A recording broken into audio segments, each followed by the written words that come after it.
El jueves por la mañana, doña Lucía no se levantó. Patricia la encontró. Había ido al departamento porque su madre no contestaba el teléfono. Y eso, aunque raro, no le pareció alarmante hasta que abrió la puerta con la llave de emergencia y vio a su madre en la cama, inmóvil, con los ojos entreabiertos pero sin enfocar nada. La piel de doña Lucía estaba fría, grisácea. Respiraba pero apenas. Un hilo delgado de aire entrando y saliendo con dificultad. Patricia gritó. Llamó a la ambulancia. Llamó a sus hermanos. Llamó a Eduardo, quien finalmente dejó de decir que todo era exagerado y corrió al hospital detrás de la ambulancia. En la sala de emergencias los médicos trabajaron rápido. Conectaron sueros. Tomaron muestras de sangre. Hicieron análisis urgentes. Y cuando llegaron los resultados, el médico de turno, un hombre de unos 40 años con ojeras profundas, llamó a los 3 hijos a un pasillo iluminado con luces fluorescentes que zumbaban levemente. Les explicó con palabras técnicas que ninguno entendió del todo. Pero el mensaje era claro. Doña Lucía estaba en cetoacidosis diabética.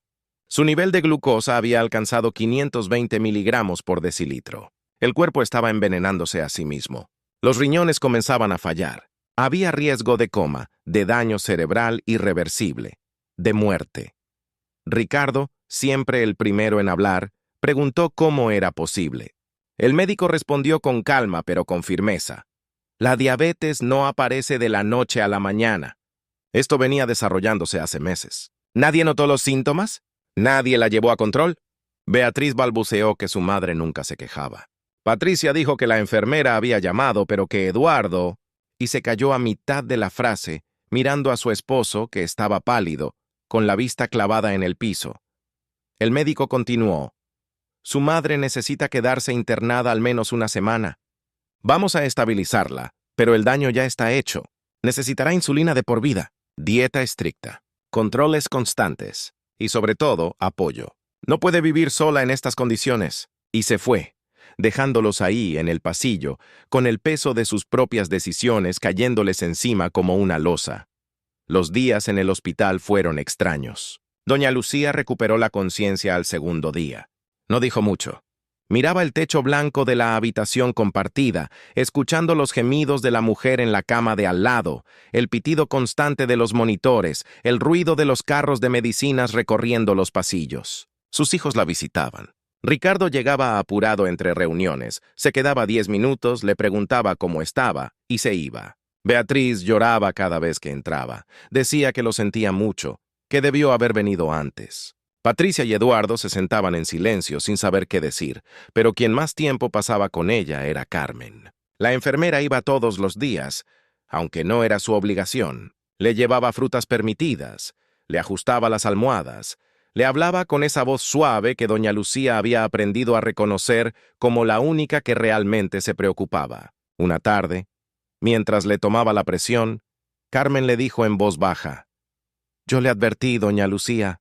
Les advertí a todos, pero nadie quiso escuchar». Doña Lucía la miró. Por primera vez en semanas, sus ojos tenían una chispa, no de alegría, sino de algo más oscuro, de rabia contenida, de claridad repentina. Asintió despacio y dijo: «Lo sé, Carmen, lo sé». Y en ese momento algo cambió dentro de ella. No fue una decisión consciente, no al principio. Fue más como una puerta cerrándose. Como si todas las veces que se había callado para no molestar, todas las veces que había esperado que alguien notara su dolor sin que ella tuviera que pedirlo, todas esas veces se hubieran acumulado hasta formar una pared invisible entre ella y sus hijos. Cuando salió del hospital, una semana después, firmó el alta con mano firme. Ricardo ofreció llevarla a casa. Ella dijo que prefería tomar un taxi. Beatriz insistió en que se quedara unos días en su casa. Doña Lucía agradeció pero declinó. Patricia le preguntó si necesitaba algo. Ella respondió que no, que estaba bien. Y 2 días después, sin decirle a nadie, pidió un turno con su abogado. Entró al despacho con un sobre lleno de documentos, escrituras de la casa, cuentas bancarias, pólizas de seguro. Y le dijo al abogado, con voz tranquila pero decidida, que quería cambiar el testamento. Quería dejarle todo a Carmen, la enfermera que sí había estado ahí cuando nadie más lo estuvo. El abogado intentó disuadirla. Le explicó que los hijos podrían impugnar, que era una decisión fuerte. Doña Lucía lo miró sin parpadear y dijo: «Lo sé, y no me importa. Ellos tuvieron su oportunidad de cuidarme. Eligieron no hacerlo.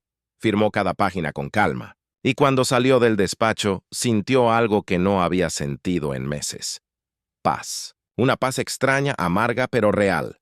El jueves por la mañana, doña Lucía no se levantó. Patricia la encontró.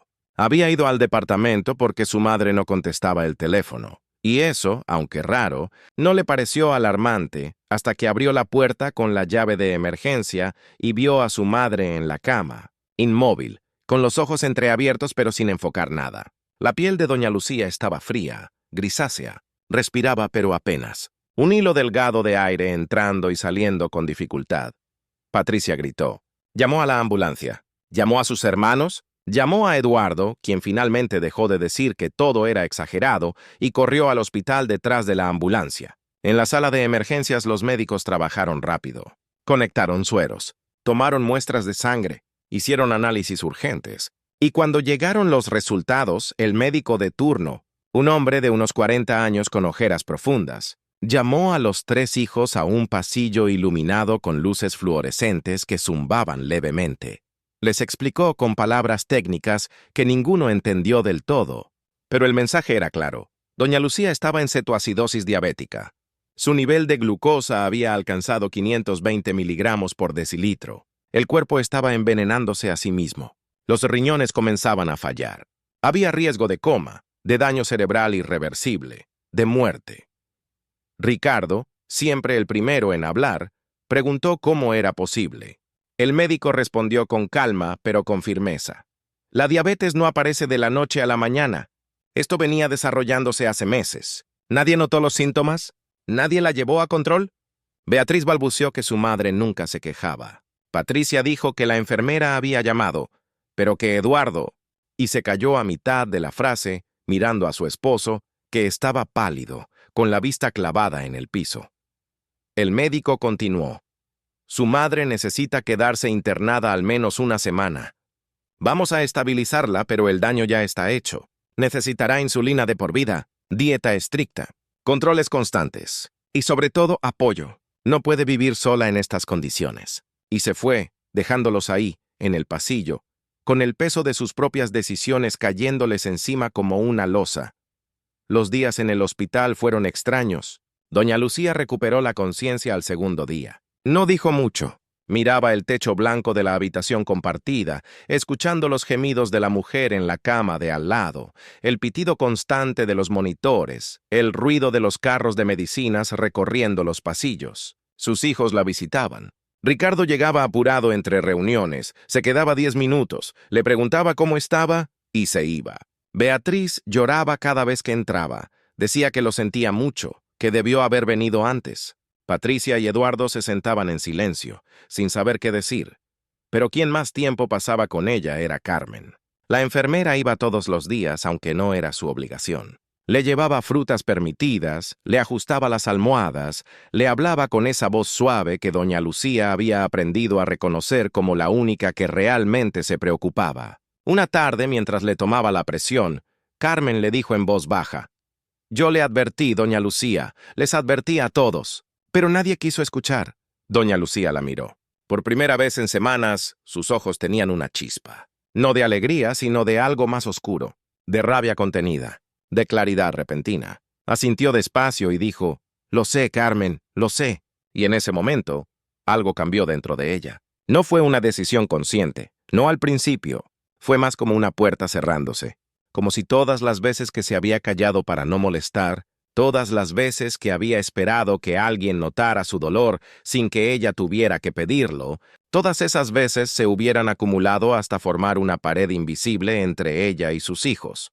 Cuando salió del hospital, una semana después firmó el alta con mano firme. Ricardo ofreció llevarla a casa. Ella dijo que prefería tomar un taxi. Beatriz insistió en que se quedara unos días en su casa. Doña Lucía agradeció, pero declinó. Patricia le preguntó si necesitaba algo. Ella respondió que no, que estaba bien. Y 2 días después, sin decirle a nadie, pidió un turno con su abogado. Entró al despacho con un sobre lleno de documentos. Escrituras de la casa, cuentas bancarias, pólizas de seguro. Y le dijo al abogado, con voz tranquila pero decidida, que quería cambiar el testamento. Quería dejarle todo a Carmen, la enfermera que sí había estado ahí cuando nadie más lo estuvo. El abogado intentó disuadirla. Le explicó que los hijos podrían impugnar, que era una decisión fuerte. Doña Lucía lo miró sin parpadear y dijo: «Lo sé, y no me importa. Ellos tuvieron su oportunidad de cuidarme. Eligieron no hacerlo», firmó cada página con calma. Y cuando salió del despacho, sintió algo que no había sentido en meses.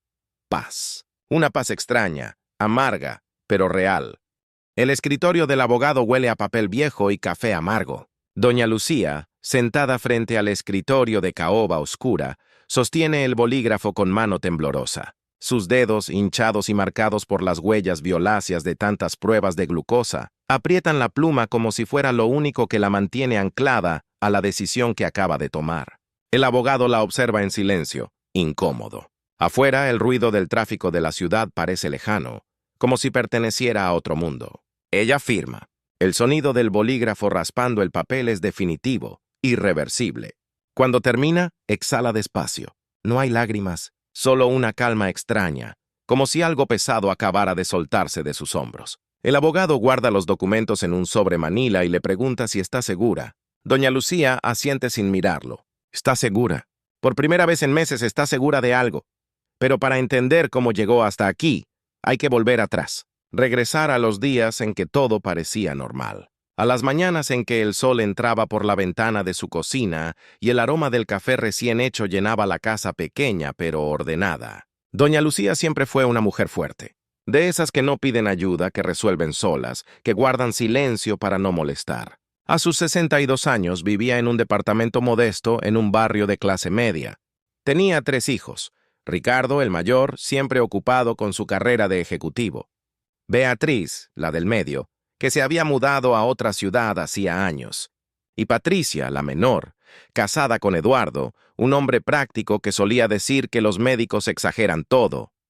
Doña Lucía no les contaba sus preocupaciones. Nunca lo había hecho. Pero algo venía cambiando en su cuerpo desde hacía meses. Al principio fueron cosas pequeñas. La sed constante, el cansancio que no se iba ni después de dormir, las ganas de orinar a medianoche cada noche. Ella lo achacaba a la edad, al calor, a la falta de sueño. Todos tienen malestares, se decía. No hay por qué alarmar a nadie. Pero Carmen, su enfermera de cabecera en el consultorio del Seguro Social, no pensaba igual. Carmen tenía 50 años, mirada firme y voz suave. Llevaba más de 15 años trabajando con pacientes crónicos. Sabía reconocer las señales. Cada vez que doña Lucía llegaba a sus citas de control, primero mensuales, luego cada 2 semanas, luego cada semana, Carmen anotaba en silencio los números que iban empeorando. Glicemia en ayunas, 180 miligramos por decilitro. Luego 210, luego 240. Y doña Lucía siempre con la misma excusa. Es que comí un poco de pan ayer, es que estaba nerviosa, es que no dormí bien. Carmen intentaba advertirle. Le explicaba con paciencia, con ejemplos simples, con dibujos en un cuaderno desgastado. Le decía que la diabetes tipo 2 no es un juego, que los números altos pueden dañar los riñones, los ojos, el corazón, que necesita cambiar su alimentación, hacer ejercicio, tomar la medicación todos los días sin falta. Doña Lucía asentía, prometía que lo haría, y luego volvía a casa y dejaba las pastillas en el cajón del baño, junto con las recetas médicas sin usar.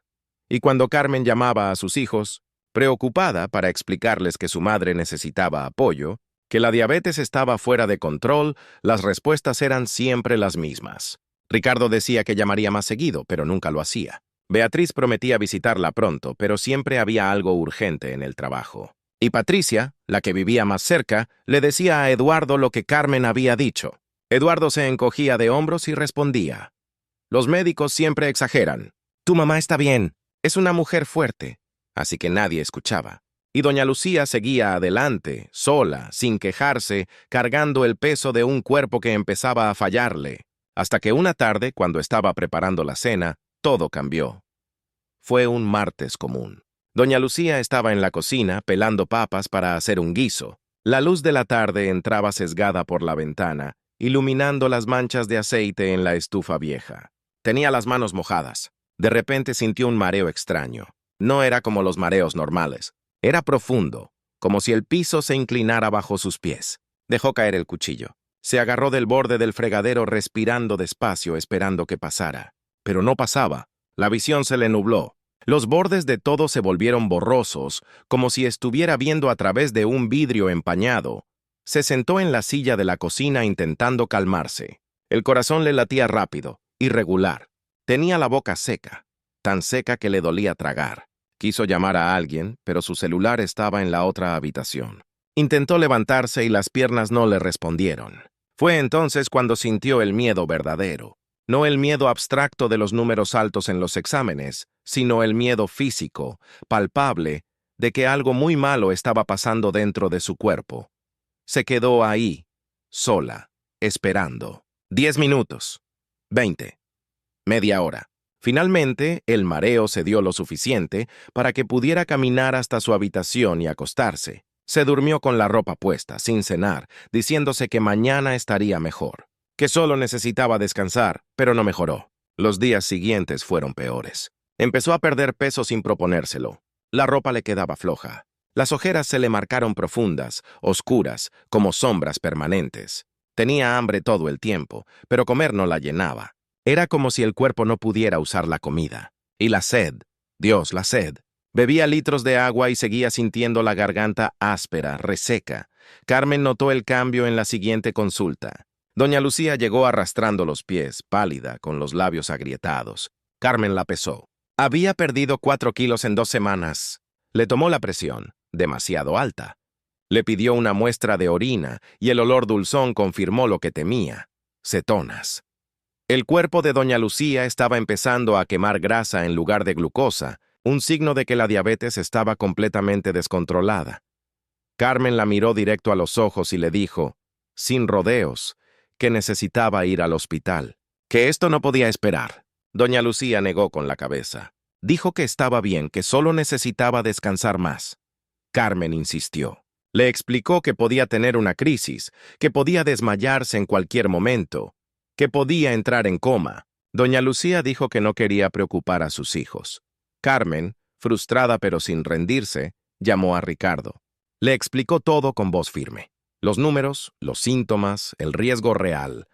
Ricardo respondió con prisa. Enfermera, mi madre siempre ha sido dramática. Si fuera algo serio, ella misma iría al médico. Yo estoy en una reunión importante, no puedo salir ahora. Y colgó. Carmen intentó con Beatriz. Misma explicación, misma urgencia. Beatriz suspiró del otro lado de la línea. Ay, Carmen, yo sé que usted hace su trabajo, pero mi mamá es fuerte. Siempre ha sido así. Si fuera grave nos avisaría. Yo no puedo viajar ahora, tengo un proyecto en la oficina. Y también colgó. Finalmente Carmen llamó a Patricia. Eduardo atendió. Carmen le contó todo, palabra por palabra. Eduardo la interrumpió a mitad de la explicación. Mire, enfermera, con todo respeto, ustedes los médicos siempre exageran. Mi suegra es una mujer sana. Come bien, duerme bien. No tiene nada grave. Solo quieren asustarnos para vendernos más medicinas. Yo conozco cómo funciona este sistema. Y colgó sin dejarla responder. Carmen se quedó mirando el teléfono, sintiendo una mezcla de rabia e impotencia. Había hecho todo lo posible. Había advertido, explicado, insistido. Pero nadie escuchaba. Y doña Lucía seguía sentada en la sala de espera del consultorio, encorvada, pequeña, esperando que alguien viniera a buscarla. Nadie vino. Esa noche, sola en su departamento, doña Lucía se acostó temprano. Tenía frío, aunque era verano. Se cubrió con 2 mantas y cerró los ojos. Pensó en sus hijos. Pensó en todas las veces que había estado ahí para ellos cuando eran pequeños. Las noches en vela cuando tenían fiebre. Los almuerzos que les empacaba cada mañana. Las conversaciones largas cuando atravesaban problemas. Pensó en todo eso y sintió algo que no quería sentir. Resentimiento. Y luego, culpa por sentir resentimiento. ¿Cómo podía culparlos? Estaban ocupados. Tenían sus propias vidas. Se durmió así, entre la culpa y el dolor, sin saber que en 2 días todo cambiaría para siempre.